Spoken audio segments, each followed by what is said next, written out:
네, 안녕하십니까. 좋은 아침입니다.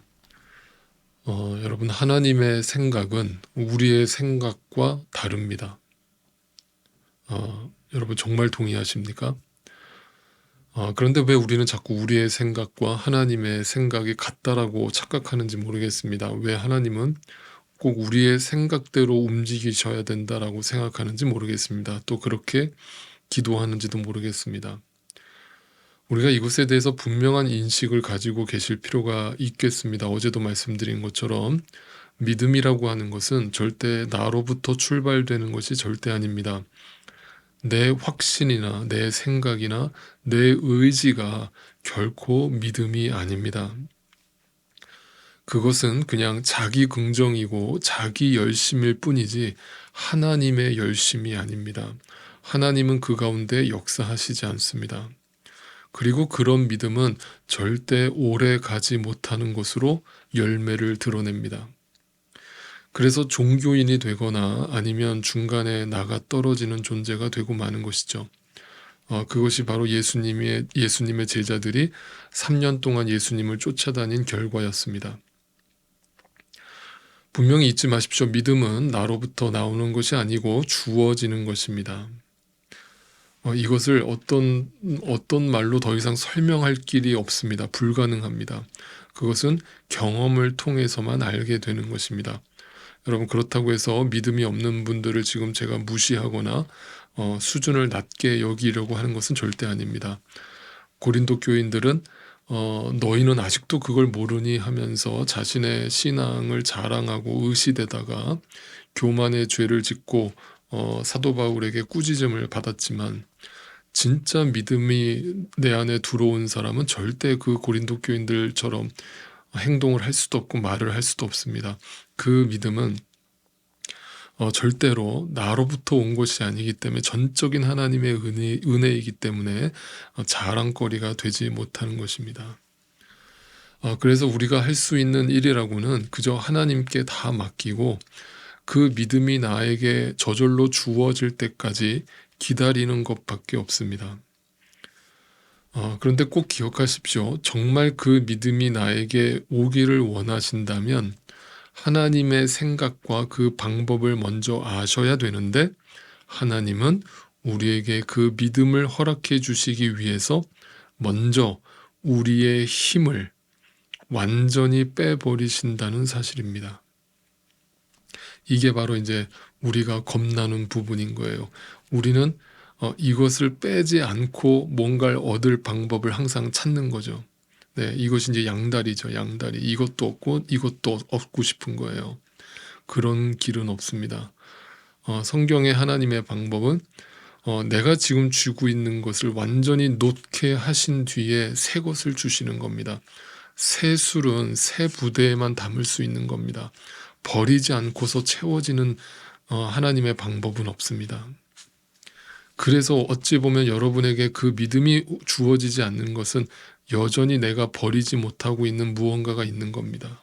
한번 주님 앞에서 이 고난주간에 깊이 돌아보실 수 있기를 바랍니다. 하나님의 생각과 우리의 생각은 다른 것입니다. 자, 오늘 룻기 2장의 말씀을 같이 묵상해 보도록 하겠습니다.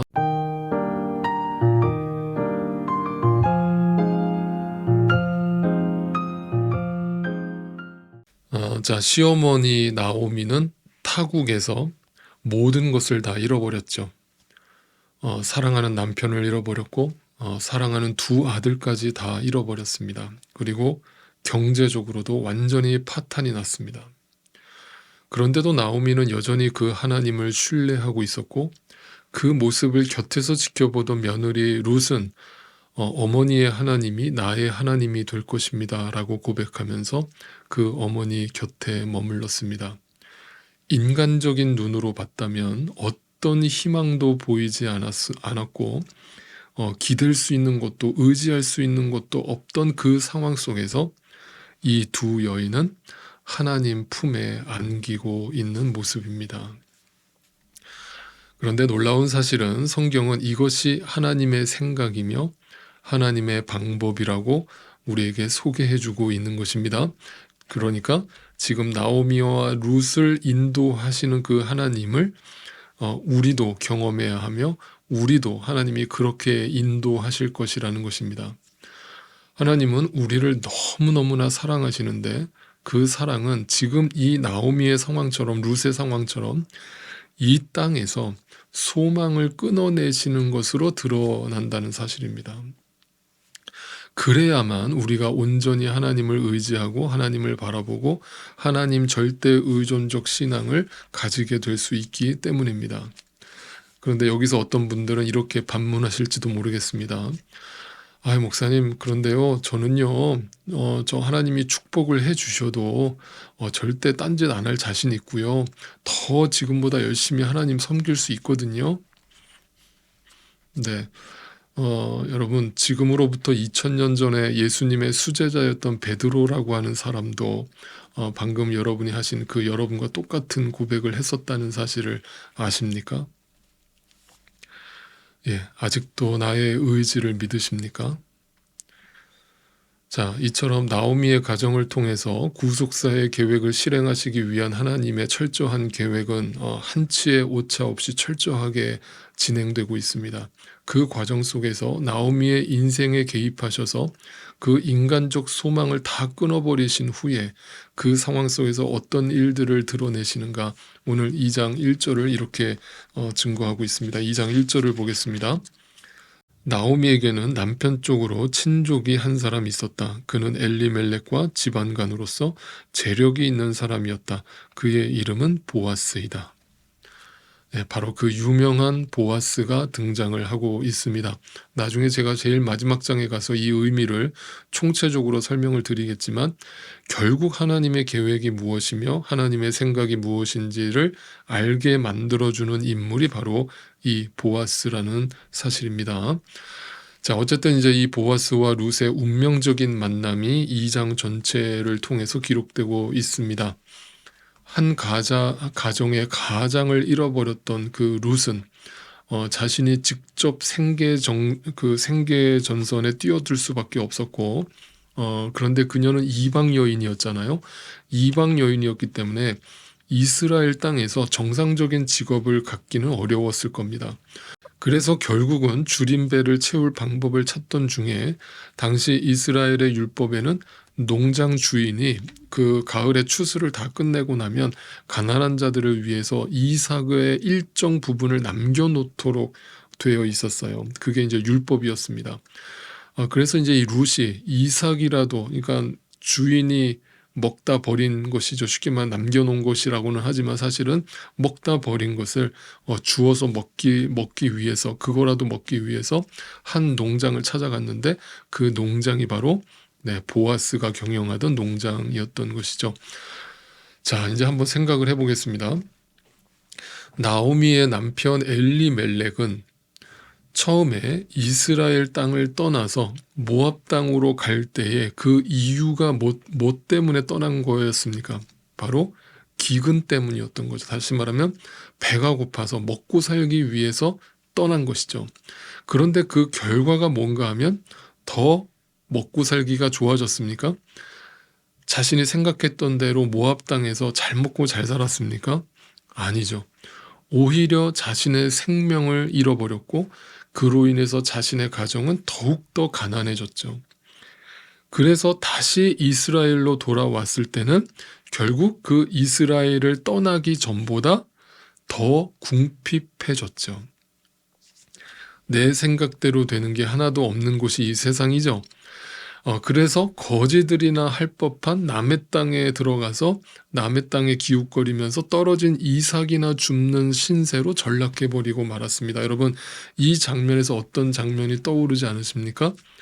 네, 마치 탕자의 모습을 보고 있는 것 같지 않습니까? 네, 정확합니다.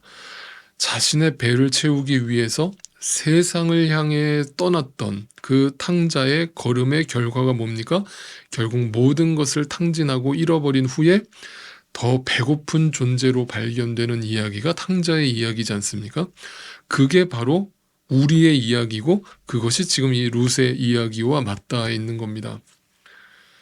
그런데 여러분 오해하지 마세요. 이것을 꼭 어떤 경제적인 어려움으로만 이해를 하지 마시기 바랍니다.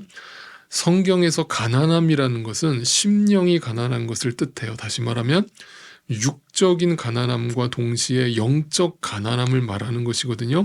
이 시대가 어떤 시대라고요? 사사시대. 그러니까 지금 룻이 당하고 있는 그 배고픔, 가난이라고 하는 것은 단지 어떤 육적인 배고픔을 말하는 것이 아니라 영적 가난함을 말하고 있는 것이죠.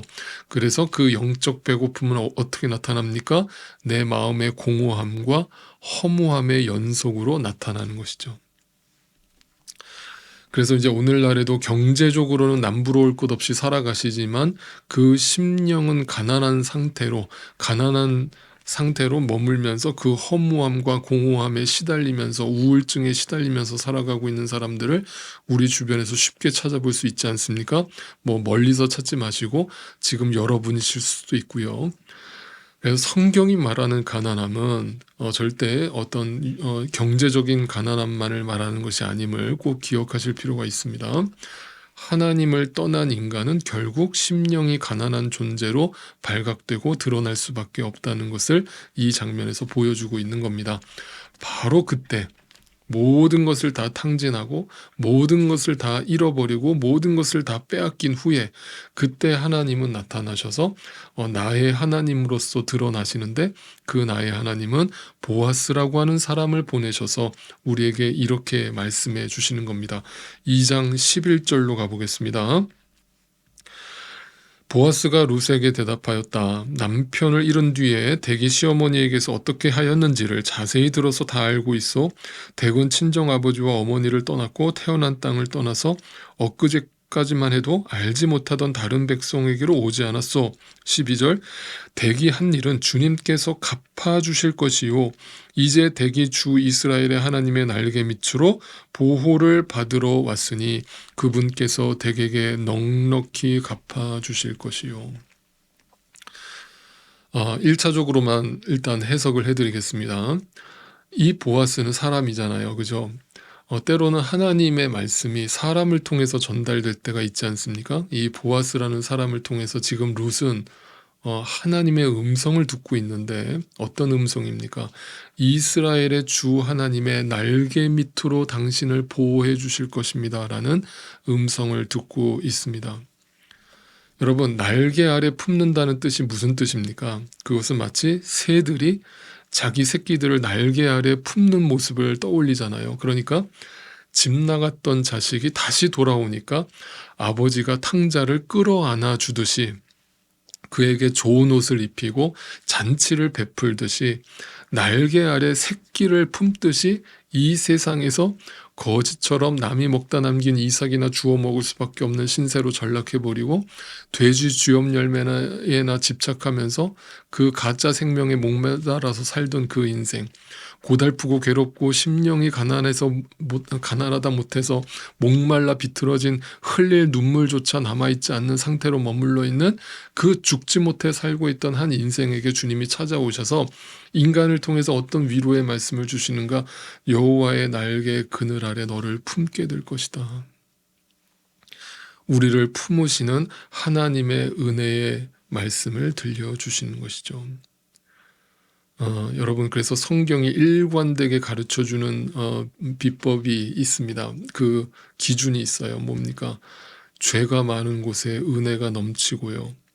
이 땅의 고생과 고난이 축복이라고까지는 제가 말씀 안 드리겠지만 꼭 나쁜 것은 아님을, 적어도 하나님을 만난 사람, 그 하나님을 나의 하나님으로 만나고 그 날개 아래서 위로를 받아본 사람은 고백할 수 있게 되는 겁니다. 아는 겁니다. 세상이 줄 수 없는 평안이고 위로라고 하는 사실을 경험한 사람만 알게 되는 겁니다. 그게 바로 우리 각자가 만난 나의 하나님이신 겁니다. 그러니까 그 나의 하나님만 고백하면 눈물이 안 나겠습니까? 눈물이 나는 거예요. 그 눈물이 메말랐다면 여러분 다시 한번 그 나의 하나님을 다시 한번 만나실 수 있기를 진심으로 바라요. 자, 그 말을 보아스의 입을 통해서 듣고 있던 그 룻은 지금 엄청난 위로를 받고 있었겠죠. 아마 모르긴 몰라도 눈시울이 뜨거워졌을 겁니다. 그동안 고생하면서 살던 그 인생이 파노라마처럼 스쳐 지나가면서 그 마음이 뜨거워졌을 겁니다. 그래서 이렇게 고백을 합니다. 13절을 보세요. 룻이 대답하였다.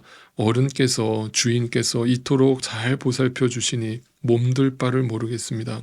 어른께서 거느리고 계신 여종들 축에도 끼지 못할 이 종을 이처럼 위로하여 주시니 보잘것없는 이 몸이 큰 용기를 얻었습니다. 이걸 그냥 문자적으로만 읽으면 아주 냉랭하게 들리실 수 있지만 거기에 여러분의 감정, 그 룻의 상황에 내 감정을 대입해서 이 장면, 이 말씀을 읽어보세요. 엄청난 위로를 받았다는 고백인 거예요. 이것이 하나님을 만난 사람의 고백인 거예요. 그리고 나서 이제 그 보아스가 말로만 위로하고 끝난 것이 아니죠. 그 배고파하는 룻에게 넉넉한 양식을 챙겨줌으로 은혜를 베풀어 줍니다.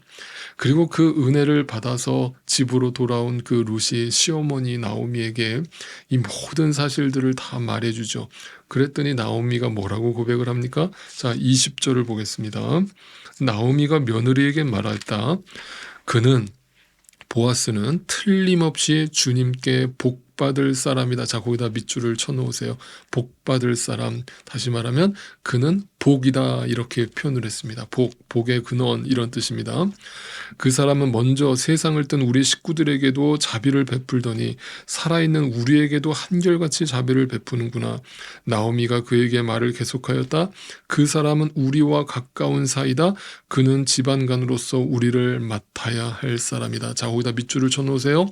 우리를 맡아야 할 사람. 자, 그 우리를 맡아야 할 사람 거기다 밑줄을 치시고 거기다가 고엘이라고 적어 놓으세요. 고엘이라고 하는 것은 뭐냐면요. 기업을 물을 자 이런 뜻이거든요. 기업을 물을 자. 고엘에 해당되는 사람은요. 당시 법에서 어떤 자신의 친족 중에서 홀로 된 여인 과부와 결혼을 해서 그 씨가 마르지 않도록 대를 이어주어야 할 책임을 가지고 있는 사람이에요.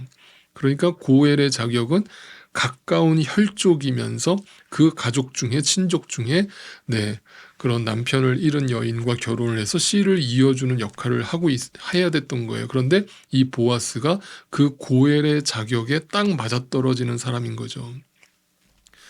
그러니까 시어머니가 보아스의 얘기를 듣고서는 그가 고엘이라고 말하는 이유는 그를 통해서 우리의 가문이 다시 일어서게 될 것임을 말하고 있는 것입니다. 그런데 여기 기업을 물을 자라고 하는 이 뜻을 영어로 제가 말씀드리면 이런 뜻이거든요. 리디머라는 뜻이에요. 리디머가 무슨 뜻입니까, 여러분? 구속자라고 하는 뜻이 됩니다. 이 리디머라고 하는 뜻이 누구에게 항상 쓰여지는 단어입니까? 바로 예수 그리스도에게 쓰여지는 단어. 그것이 기업을 물을 자, 고엘, 리디머가 되는 겁니다. 그 존재가 누구라고요? 보아스.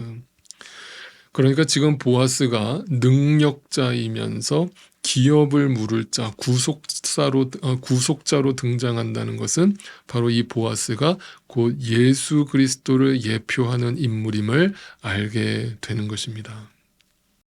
오늘 말씀을 정리하겠습니다.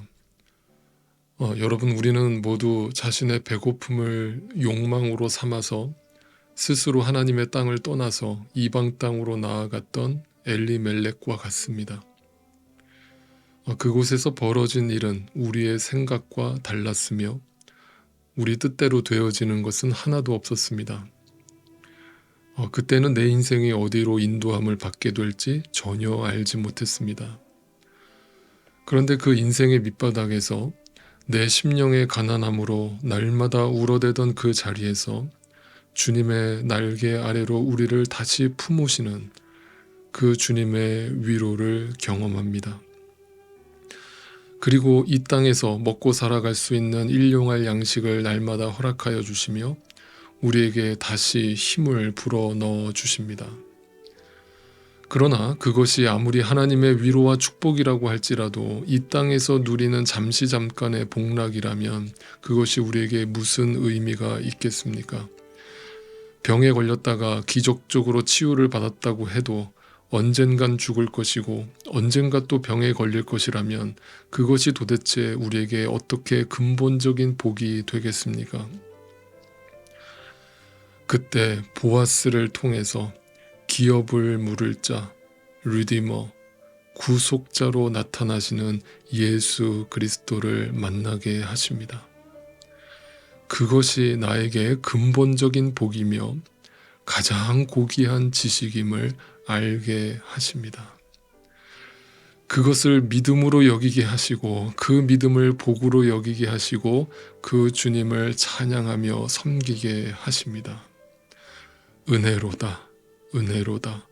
생명 없는 이 세상에서 우리의 신랑 되신 능력자, 기업을 물을 자, 구속자 예수 그리스도를 만나게 하시고 그 주님과 함께 동행하게 하시니 그 은혜를 어찌 찬양하지 않을 수 있겠습니까?